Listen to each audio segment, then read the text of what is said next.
Vamos estudar um pouco sobre as entradas, as bandeiras e as monções. A expansão territorial brasileira teve início a partir do século XVII. A união das coroas ibéricas, Portugal e Espanha, em 1580, pôs fim ao significado do Tratado de Tordesilhas, que dividia as terras em espanholas e portuguesas e impedia o avanço português para o interior brasileiro. A exploração e o povoamento dessas terras foram iniciadas por expedições pioneiras chamadas de entradas e bandeiras. As entradas tiveram início após a descoberta do Brasil e eram expedições de caráter oficial que não deveriam ultrapassar o limite imposto pelo Tratado de Tordesilhas. A primeira entrada foi de Américo Vespúcio em 1503 ou 1504. Vespúcio, com uns 30 homens, entrou pelo sertão aproximadamente 40 léguas na altura de Cabo Frio, hoje o estado do Rio de Janeiro. As entradas coube um importante papel de iniciar o reconhecimento do território brasileiro, embora fossem outros os principais interesses. Essas expedições também tinham por objetivo encontrar pedras e metais preciosos e capturar indígena para o trabalho escravo, sendo este geralmente seu principal motivo. Algumas entradas ficaram famosas, como as de Marcos de Azevedo Coutinho, Francisco de Souza, Jerônimo Leitão, Gabriel Soares de Souza, Francisco Espinosa, Antônio Dias Afonso, Belchior Dias Moreira e Pedro Teixeira.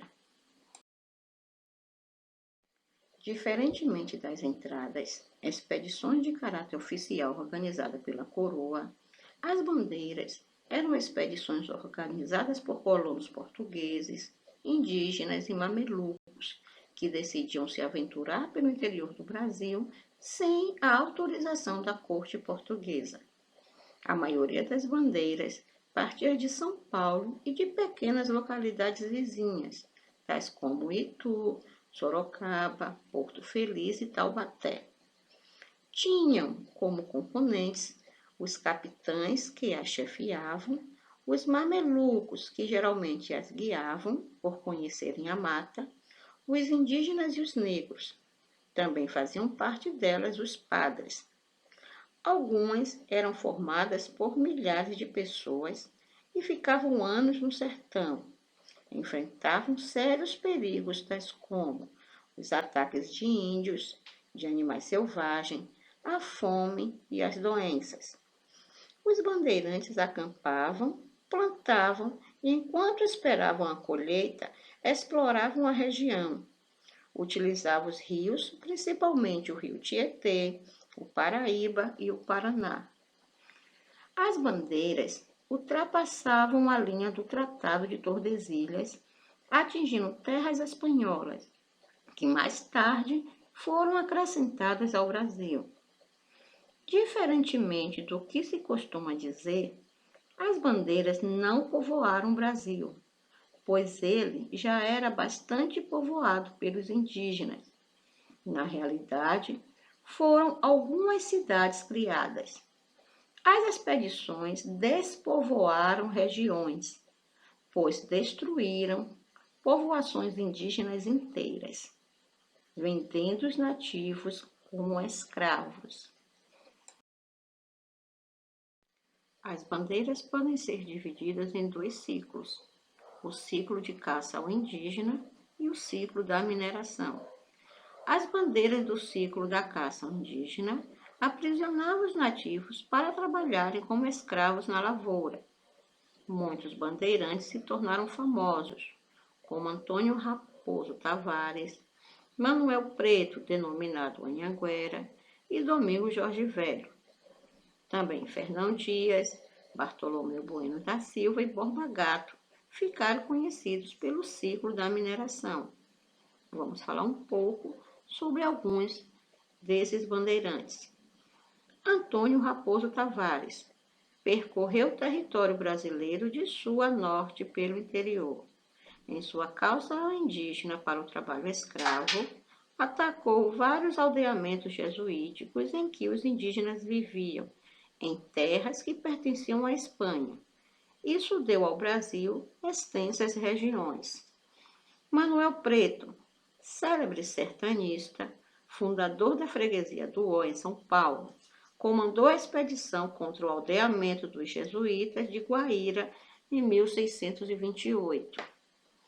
Domingos Jorge Velho conseguiu destruir o Quilombo dos Palmares, formado por grandes aldeamentos onde se refugiavam escravos fugidos e que tinha oferecido grande resistência a outras expedições.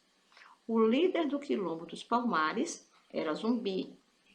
As bandeiras de ciclo da mineração tinham por finalidade achar riquezas minerais, como ouro, prata e diamantes. Percorreram principalmente os rios Tietê e Paraíba, e depois subiram a Serra da Mantiqueira, atingindo o vale do Rio São Francisco, onde encontraram ouro. Em seguida foram descobertas outras minas em Mato Grosso e em Goiás. Alguns bandeirantes tiveram papel fundamental no ciclo da mineração. Fernão Dias Paz, o caçador de esmeraldas, foi um bandeirante que partiu de São Paulo à procura de esmeraldas. Morreu atacado pela febre às margens de um rio, segurando um saquinho de pedras verdes que julgava ser as que procurava. Recebeu o título de governador das esmeraldas. Ele preparou o caminho para a mineração do ouro em Minas Gerais. Bartolomeu Bueno da Silva foi chamado Anhanguera, que na língua indígena significa diabo velho, porque pôs fogo em um pouco de aguardente, ameaçando fazer o mesmo com os rios, caso os indígenas não lhe indicassem os lugares que possuíam ouro. Os indígenas receosos fizeram o que ele queria. Foi o primeiro bandeirante a explorar os sertões de Goiás em 1628.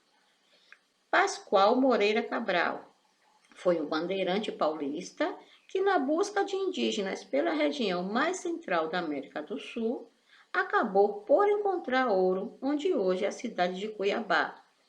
Rodrigo Arzão, bandeirante paulista, nascido em Taubaté, descobriu ouro nas terras de Minas Gerais junto com Borba Gato. Manuel de Borba Gato, genro de Fernão Dias Paz, acusado do assassinato de Dom Rodrigo Castelo Branco, administrador-geral das Minas, refugiou-se no sertão, descobrindo ouro na Serra da Sabarabuçu, no Rio das Velhas. Mais tarde, foi reabilitado, tornando-se homem de grande prestígio. As bandeiras do ciclo de mineração trouxeram várias consequências. Foram descobertas riquezas minerais, fez-se o povoamento do interior do país, fez-se a expansão territorial da região centro-oeste. Moções foram bandeiras paulistas que se deslocavam pelos rios a fim de abastecer de alimentos, instrumentos de trabalho, pólvora e armas os que se dedicavam à procura de minérios. Eram organizadas por Pascoal Moreira Cabral. Os tratados de limites, assinados entre Portugal e a Espanha no século XVII, só confirmavam as conquistas territoriais dos bandeirantes, dando a configuração atual do Brasil.